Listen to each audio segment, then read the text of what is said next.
Hey guys, Reese here from Psalm 71:17, and you're watching the Books of Law in 3 minutes.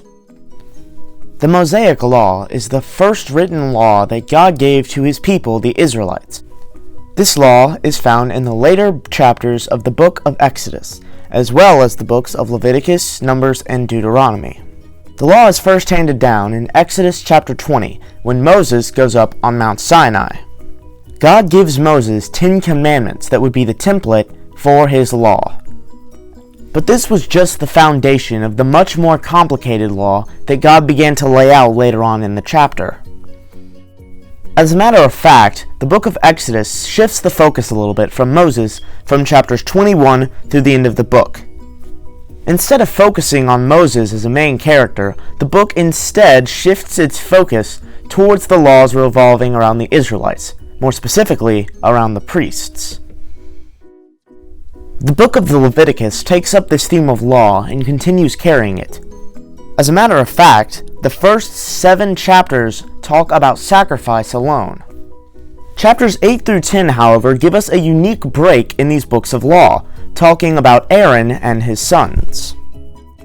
These 3 chapters focus on how he and his sons are consecrated, how they become the first priests, and how eventually his sons disgrace God's offering and are incinerated. The book then shifts its focus back towards law. Once we reach the book of Numbers, we once again see a shift in focus. Though the focus does take away from the law, it doesn't really go on to furthering the story of the Israelite nation. Instead, the main theme of the book of Numbers is the census taken by Moses of the Israelite people. A few more rules and regulations are given, but in chapter 10, we find that the Israelites finally leave from the base of Mount Sinai. Chapters 13 and 14 tell us that the Israelites send spies into the land of Canaan. However, the spies discover that the men in the land are strong, and 10 out of the 12 of them do not wish to take the land. From there, the focus shifts back more towards the law until chapter 20. In chapter 20, Moses makes the mistake of disobeying God, and for this reason he is not allowed to enter into the land of Canaan.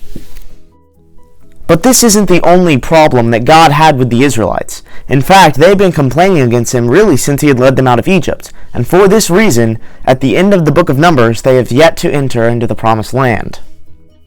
The book of Deuteronomy almost has a hint as to its theme given in its name. The main theme of the book is Moses going back over the law to a new generation of Israelites. The way I was taught to remember it was to think, the book of Deuteronomy, you do it all over again. As if to enforce this theme, Moses is forced to carve new 10 commandments after he smashes the first one in chapter 10. This book is a bit of a blend of focus, just as the book of Exodus was, constantly switching in between focusing on the Israelites as they prepare to enter into the promised land and focusing on the reviewing of the law to the new generation. In chapter 34, at the end of the book, we find Moses dying, and Joshua, one of the 2 spies that had wanted to go into the land, becomes new leader of Israel.